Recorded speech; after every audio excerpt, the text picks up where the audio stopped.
Bentar. NPM-nya Cindy, Bang. Okay, wait.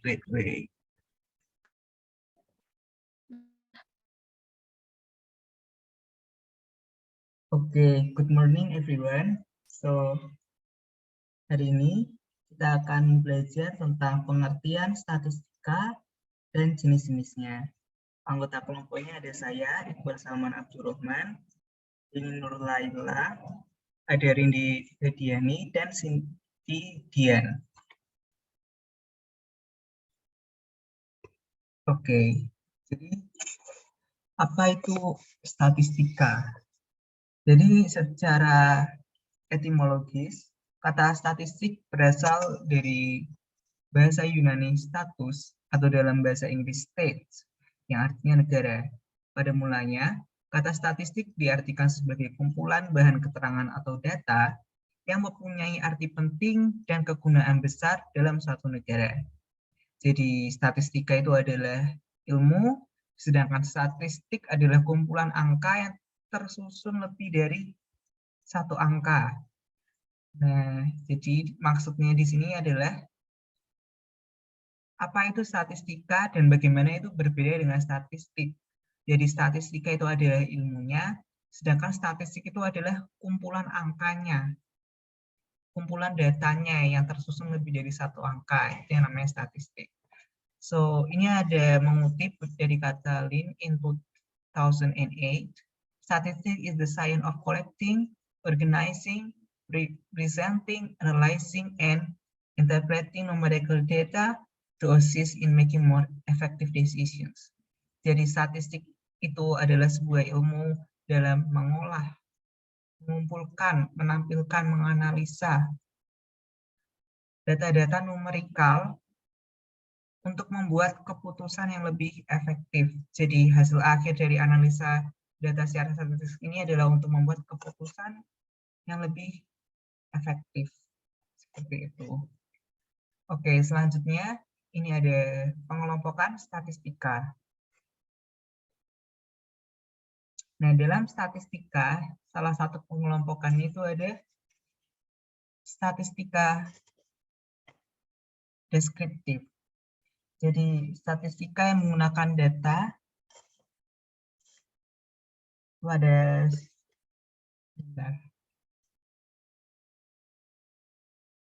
Oke, jadi statistika deskriptif itu statistika yang menggunakan data pada suatu kelompok untuk menjelaskan atau menarik kesimpulan mengenai kelompok itu saja. Data statistika deskriptif dapat disajikan dalam beberapa bentuk, bisa melalui histogram, polygon, bar chart, pie chart, OGIF, atau stem leaf. Jadi statistika deskriptif itu merupakan statistika yang hanya menggunakan data suatu kelompok. Nah, jadi suatu kelompok itu adalah kata kuncinya untuk menjelaskan mengenai kelompok itu saja. Jadi satu kelompok dan untuk kelompok itu saja. Nah, ini contohnya ada histogram, itu ada poligon, ya seperti tadi sudah disebutkan, dan bentuknya seperti itu untuk bisa dipahami. Oke, untuk next slide akan dipresentasikan oleh teman saya yang berikutnya.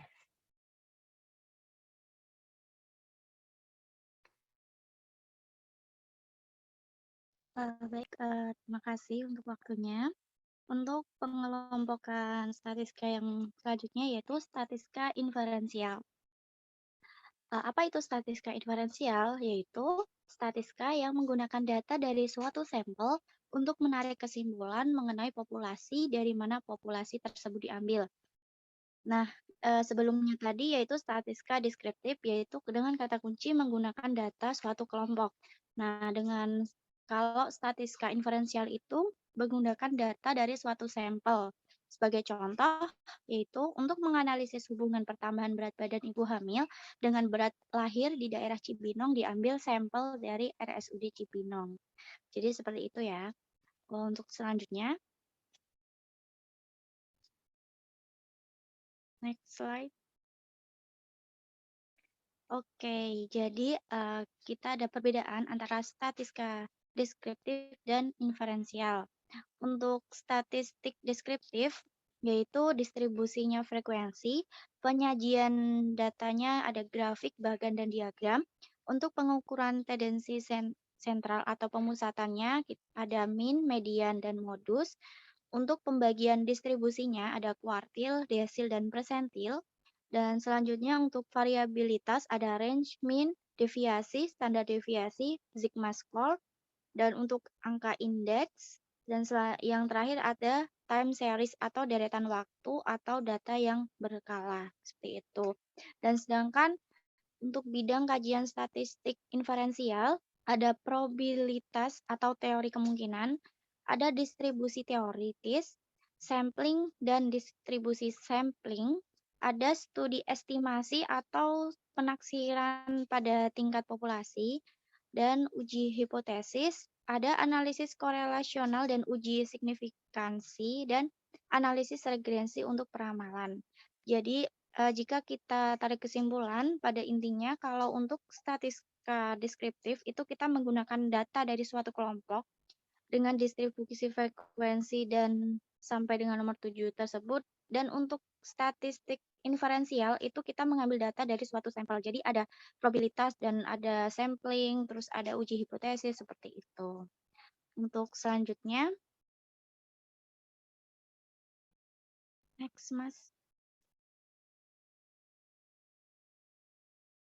Oke, untuk jenis-jenis data statistik dan data skala pengukurannya akan dipresentasikan oleh teman saya. Time is yours. Oke, terima kasih.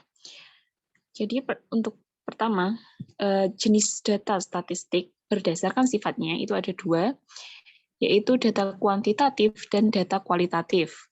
Untuk data kuantitatif itu adalah semua data yang dinyatakan dalam bentuk angka. Jadi kalau kalian ada data yang itu bentuknya adalah angka-angka, itu termasuk data kuantitatif. Sedangkan untuk data kualitatif itu adalah semua data yang dinyatakan dalam bentuk bukan angka.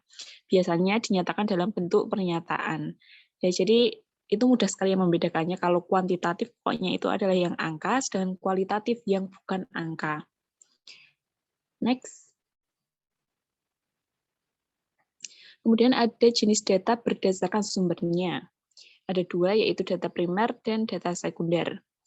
Data primer yaitu data-data yang dikumpulkan secara langsung oleh peneliti. Contohnya adalah data hasil wawancara. Jadi kalau data primer itu peneliti mendapatkannya secara langsung, dia yang mencari data tersebut. Untuk data sekunder, yaitu data yang diperoleh dari orang atau tempat lain, misalnya data kesehatan di rumah sakit. Itu di mana peneliti itu tidak mencarinya sendiri, tapi dia meminta dari atau mengambil dari sumber lain, seperti itu. Next. Kemudian ada jenis-jenis skala pengukuran, itu ada 4. Yang pertama skala nominal. Skala nominal merupakan skala pengukuran paling sederhana atau tingkatannya paling rendah di dalam suatu penelitian. Skala ini hanya digunakan untuk memberikan kategori saja. Contoh, variabel jenis kelamin.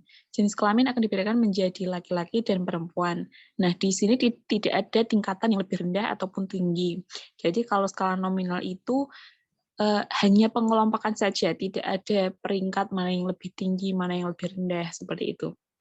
Kemudian skala ordinal. Nah, skala ordinal ini merupakan skala pengukuran yang sudah menyatakan peringkat antar tingkatan. Contoh, dalam variabel nilai, huruf mutu pada perkuliahan, yaitu nilai A, B, C, D, dan E, pada nilai ini menunjukkan tingkatan bahwa nilai A lebih besar dari B, dan seterusnya. Jadi kalau nominal tadi hanya pengelompokan saja, kalau di skala ordinal ini sudah ada peringkatnya. Dan itu biasanya diurutkan ya, dari yang rendah ke tinggi ataupun dari yang paling tinggi ke yang paling rendah. Next akan disampaikan oleh teman saya. Silakan. Oke, jadi jenis skala selanjutnya yang pertama yaitu adalah skala interval.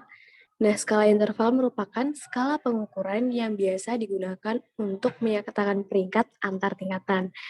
Jarak atau interval antar tingkatan pun sudah jelas. hanya saja tidak memiliki nilai nol atau mutlak. Nah, contoh yang paling umum itu pada skala interval, misalkan suhu. Jadi suatu ruangan memiliki suhu 0 derajat Celcius. Nah, ini bukan berarti bahwa ruangan tersebut tidak ada suhunya. Jadi meskipun suhunya itu 0 derajat, tapi tetap ada suhunya. Kemudian skala rasio. Nah, skala rasio adalah skala pengukuran yang ditujukan pada hasil pengukuran yang bisa dibedakan, diurutkan, memiliki jarak tertentu, dan bisa dibandingkan. Skala rasio merupakan tingkatan skala paling tinggi dan paling lengkap dibandingkan skala-skala lainnya.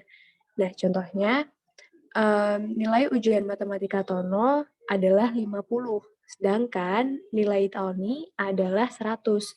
Nah, ukuran rasionya dapat dinyatakan bahwa nilai Tony adalah 2 kali nilai Tono. Oke, next. Kemudian, populasi dan sampel. Next. Nah, definisi dari populasi dan sampel itu sendiri, populasi merupakan keseluruhan objek yang pada nantinya akan diteliti, sedangkan sampel merupakan bagian kecil dari populasi itu sendiri yang diambil sebagai objek dalam sebuah penelitian lantaran dianggap mampu mewakili populasi. Jadi, sampel itu merupakan bagian dari populasi ya.